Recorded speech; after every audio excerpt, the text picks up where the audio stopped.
Hey, what's up, guys? It's Fulky here. I just want to give a shout out to Boogie Bentley, Dauber, and the Indie Kid over at the Talkin VAWLS Network on YouTube. Keep doing your thing, guys. Go VAWLS. Welcome to the Talkin VAWLS channel. My name is the Indie Kid coming at you. Got some more basketball content for you today. Before we get into this basketball content, though, you know the drill, guys. Hit that like button, hit subscribe. If you know any basketball fans out there who are looking for more content, have them subscribe, check out the channel. Hopefully it provides some good content for you along the way as we get ready to start this season, which tips off Saturday, 3 p.m. Eastern time on the SEC Network Plus against Lenore Ryan, which is an exhibition game. And then Tuesday, November 9th, 7 p.m. Eastern time is the official opener against UT Martin, which is also will just be on the SEC Network. But, again, share it out. Make sure you hit like. Make sure you hit subscribe. I hope you're enjoying the content we're bringing this week. Dauber and I are planning on going live Thursday night, 8 p.m. for the basketball preview show. Of course, stay tuned. Not sure when it's going to air, as I pre-recorded some stuff earlier in the week. So we may have already had our Tuesday show by this time. But if not, make sure every Tuesday night, 8 p.m. Eastern time, we will be live with our football show, and then we will be off this Saturday as Tennessee is off this week. It is a bye week, a much needed bye week for Tennessee and the fans as well, I believe. But what I want to focus on today, and I made videos in off season, the reconstruction of the Tennessee basketball roster. Why did it happen? How did it happen? And where are we? Obviously, why did it happen? It needed to happen. That's why. You look at last season's roster, looking over it, it was a team that started out hot. I think COVID messed with them. I really do. I think they didn't handle – and I'm not going to say didn't handle. It's hard to handle it well, but there were injuries. There were guys out. Sometimes the full reason for them being out wasn't known. I believe some of it was COVID-related, but what started out, it seemed like a pretty well-rounded team, kind of evolved into it was Jaden Springer and Keon Johnson. Those guys carried the team. You had, you kind of had some erratic guys. You'd have Victor Bailey hot for a couple games, and then he'd be cold. Fulkerson never got going. He just was really never healthy. You had Pons, did his thing. Vescovi had some moments. Josiah Jordan-James. That guy, he busted it. I think he was injured at parts too, but really not much else help besides that. And coming into the year, I really thought they were going to have some depth, but just a lot of disappointment. Didn't seem to be a lot of development last year. And this was a good coaching staff. So I just think it was a weird year. Sometimes the silver lining is those type of things need to happen so you can evolve. And so Tennessee had numerous transfers. E.J. Anosicki hit the portal. Devontae Gaines, he transferred. Drew Pember. Those guys gone. E. Pons, he's playing with the Grizzlies now, if I'm not mistaken. And then the new faces coming in. They added a lot of new faces. Jonas Adu, 6'11" center out of Durham, North Carolina. Kennedy Chandler, point guard out of Memphis, played at Sunrise Christian Academy in Kansas. Brandon Huntley Hatfield out of Clarksville, reclassified, 6'10" forward. Quentin Jabunje, 6'5" guard out of France, came from Montverde Academy in Florida. Zakai Ziegler, Long Island, New York, 5'9" point guard. Plus, they added Jemai Maschak, 6'4" guard out of California. They added Justin Powell via the transfer portal, played at Auburn, transferred to Tennessee, 6'6" guard who adds a lot of shooting, which this program desperately needs. And then you had Ziegler, you had Huntley Hatfield, both those guys reclassified. Hanjay Tamba out of Knox Catholic, reclassified. He's in school as well, 6'11", 229. And then you had Euros. You had Josiah Jordan-James Vescovi, Olivier Kamha, Victor Bailey, John Fulkerson, those guys returned. So Much different looking roster from last year. Why did it happen? Again, Tennessee, I feel Tennessee saw where their flaws were. Had a video earlier this week going over the statistics from last year where they need to improve. Rebounding margin, they ranked 137 in the nation. Field goal percentage, 180 in the nation. Assist to turnover ratio, 71, not too bad, but can be better. They've addressed that by adding Kennedy Chandler, by adding Zakai Ziegler. That one kind of come out of nowhere, I felt, or at least from my view. He visited, he was committed and signed. I think they saw the opportunity. Again, Ziegler was another reclassification guy. He was originally 22, moved up to 21. So they added him where he could help. And, I made mention on as well, Dauber watched some of the scrimmage last week after when he went to the Ole Miss game. He said Ziegler's quick. He can shoot. Said he is small, but definitely talked about him being quick and how he can shoot. I know Rick Barnes has mentioned that as well. I think both these guys will help let Vescovi move out.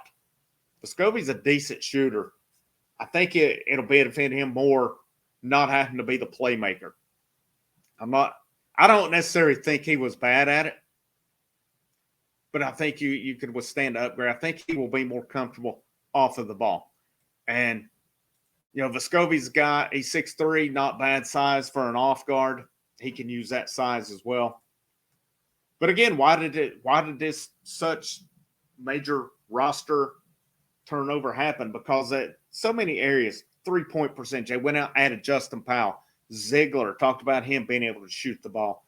Victor Bailey, I've heard about him, read about how his shooting's picked up. Olivier Kama, he's stepping out, hitting the threes. Now, Kennedy Chandler, decent shooter as well. I think Brandon Huntley Hatfield, from what I gathered, can step out as well. They've addressed their shooting.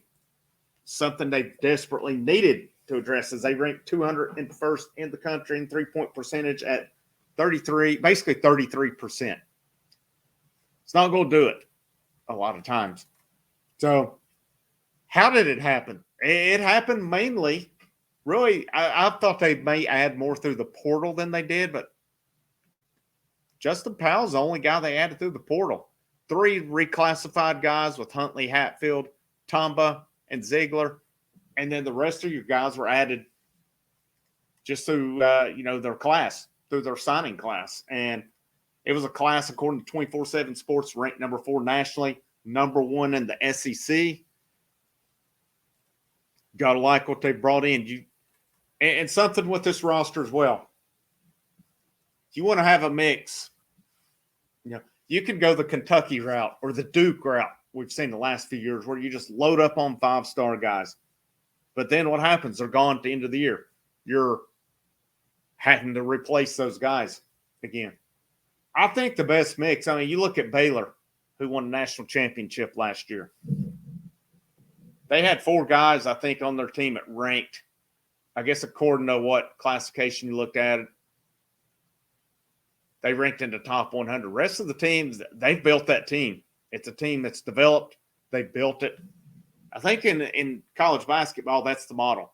You want to have those 5-star guys. I think you need to have those one-and-done guys. Guys are saying you're getting players to the NBA. That's these guys' goal when they come in. Not everybody gets to go there, but if you're a big-time prospect, it's a realistic goal when you go to college for that 1 year, or if you choose to go to the G League, ever which it is. I think it's a realistic goal that, hey, these guys are putting dudes into pros. So I think it's big for Tennessee that they're putting guys in the pros now. With Springer, with Keon Johnson, you're seeing Eve Pons. They're starting to see more guys over the years going. I fully expect Kennedy Chandler's going to be one and done. And I'm curious to see with Brandon Huntley Hatfield. He was a 5-star. He was ranked top 10 for 2022. He reclassified and was still ranked 17th overall. So it didn't affect his rating a whole lot by reclassifying. And definitely a big guy at 6'10", 246. Tennessee needs those guys who are going to be around a few years to help develop that program. Though seeing these guys like Josiah Jordan-James, he was a 5-star, but he's a junior now. Seeing him stick around, developing. hopefully for him, he has a decision to make after this coming year. You've got Victor Bailey, who was at Oregon, transferred into Tennessee. Just different guys who are developing, who are in the program. They're familiar with that program. That's what Tennessee needs along the way. Again, I'm a full fan of having a couple, 2, 3 of those 5-star guys who come in, they're one and done and off to the NBA. It's a good look for the program. In my personal opinion, this model of loading up on 5 stars straight out of high school and expecting to win a national championship, it's not been panning out recently. And think about how many years Kentucky's done that. And the only championship I can recall, and I may be forgetting one, was when Anthony Davis was there. Duke, same thing. I mean, they had Zion, they had Cam Reddish, and those guys. They didn't win it. I mean, it's yeah, you definitely want those players. They're generational talents, but that cohesiveness, that development sometimes pays off as well. I like what they're doing in Knoxville. I like this roster. Preseason number 18. If this staff develops talent like I think they will, like they've traditionally done outside of last year, didn't think it was that great last year, but it was a strange year along the way. I think this team can make some noise. I think it's at least a second weekend team this year in the NCAA tournament. I think it's a team that can make the Sweet 16. We'll see how it goes, though. You got to develop. You've got to be able to put things together, and it's something they struggled with last year. I think hopefully the injury bug stays away. Injuries are part of the game. They're going to happen, but it's just stuff.